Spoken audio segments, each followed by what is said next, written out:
मैं ऋचा सिंह और आप देख रहे हैं सी न्यूज़ भारत। खबर नोएडा से है, जहां सहोदया स्कूल कॉम्प्लेक्स एनसीआर द्वारा हिंदी दिवस समारोह का धूमधाम से आयोजन किया गया। कार्यक्रम का शुभारंभ प्रधानाचार्य दीप्ति शर्मा ने मां सरस्वती के समक्ष दीप प्रज्वलित कर किया। वहीं इस कार्यक्रम में विशेष कार्यशाला और कविता प्रतियोगिता का आयोजन किया गया। साथ ही विद्यालय के छात्र छात्राओं ने बैंड बजाकर, तिलक लगाकर, पुष्प भेंट कर सभी अतिथिगण का स्वागत किया। कार्यक्रम में उपस्थित डॉक्टर डीवी सिंह ने हिंदी के उद्भव, नई शिक्षा नीति में हिंदी का स्वरूप एवं हिंदी भाषा का मानक प्रयोग पर आधारित एक संवादात्मक प्रस्तुति देकर नवाचार के साथ हिंदी भाषा शिक्षण को मनोरंजक एवं प्रेरणादायक बनाने की विभिन्न कौशलों को गतिविधियों के बारे में जानकारी दी। साथ ही विद्यालय परिसर द्वारा कार्यक्रम में भाग लेने वाले सभी अतिथिगण को पादप स्मृति चिन्ह भेंट किया गया और विद्यालय के प्रबंधक हरीश कुमार शर्मा एवं प्रधानाचार्य दीप्ति शर्मा ने सभी अतिथियों को हिंदी दिवस की शुभकामनाएं देते हुए सभी का हिंदी दिवस समारोह में भाग लेने के लिए आभार व्यक्त किया। कार्यक्रम में उपस्थित शिक्षकों और कवियों ने क्या कुछ कहा, देखिए ये रिपोर्ट। रखना चाहूंगा कि जिसमें है मैंने ख्वाब बुने, जिसमें है मैंने ख्वाब बुने, जिससे जुड़ी मेरी हर आशा, जिससे मेरी पहचान जुड़ी, वो है मेरी हिंदी भाषा।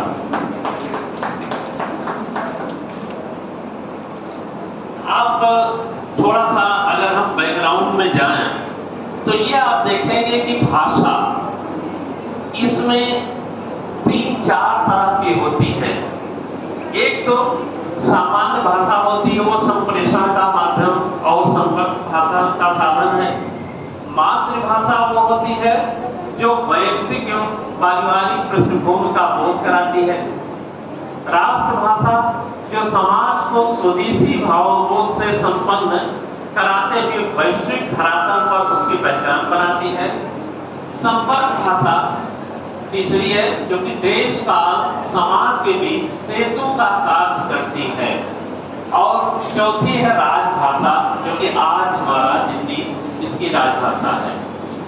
राजकाज की भाषा, शासकीय प्रयोग की भाषा, उसे हम राजभाषा कहते हैं। अब इसमें देखिए, ये राजभाषा बनाने के पीछे कितने कार्य हुए, इस पर आप एक नजर डालें कि जब यह पक्का हो गया कि अब देश को आजादी मिल जाएगी, और कैसे एक शिक्षक को अच्छी तरह से प्रशिक्षित कर सकते हैं, ट्रेन कर सकते हैं, ताकि वो बच्चों को एक हिंदी भाषा को सरलता से सिखा सके और बच्चे अच्छे राइटर और अच्छे पोइट, अच्छे कवि और अच्छे लेखक बन सकें। इसके लिए चर्चा की जा रही है और मुझे उम्मीद है कि जो चर्चा आज हमारे यहाँ हो रही है, ये चर्चा आज बच्चों को और उनके शिक्षकों को और विद्यालय से जुड़े हुए सभी लोगों को लाभान्वित करेगी। तो कवि सम्मेलन का भी कार्यक्रम रखा गया है हिंदी दिवस के अवसर पर स्कूल में आज कोई? हाँ, बहुत सहोदया के बहुत सारे प्रिंसिपल्स बहुत अच्छे लेखक और कवि हैं। उनकी प्रतिभाओं के लिए आज एक कवि सम्मेलन का आयोजन किया गया है, जिसमें सहोदया के प्रिंसिपल्स ही पार्टिसिपेट कर रहे हैं।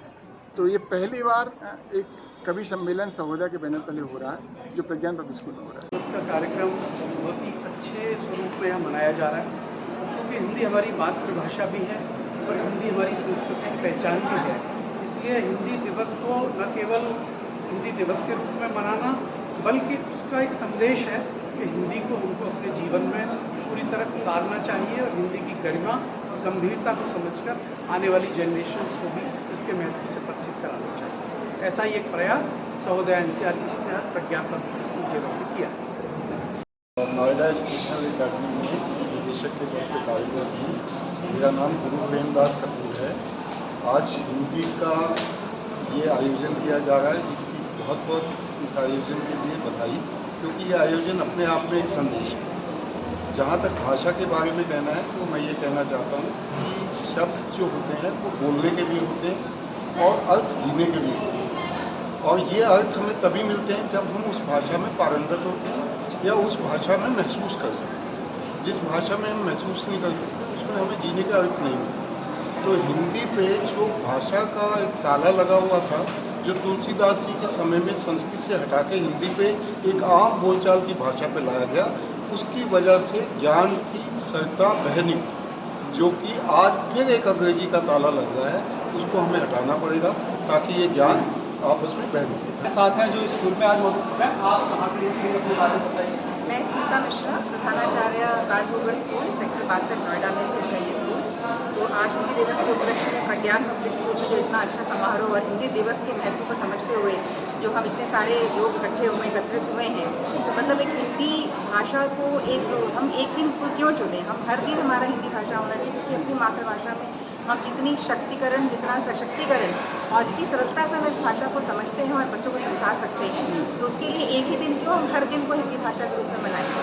मैम, हिंदी के बारे में अगर बात करें तो हिंदी हमारी मातृभाषा है, लेकिन हमारे स्कूलों में 90% सब्जेक्ट इंग्लिश में है। उत्ते से लेकर बच्चों तक को हम इंग्लिश में बोलने के लिए प्रोत्साहित करते हैं। फिर एक दिन को कैसे कन्वर्ट किया जा सकता है कि हम हिंदी दिवस के लिए चालू हो सकें?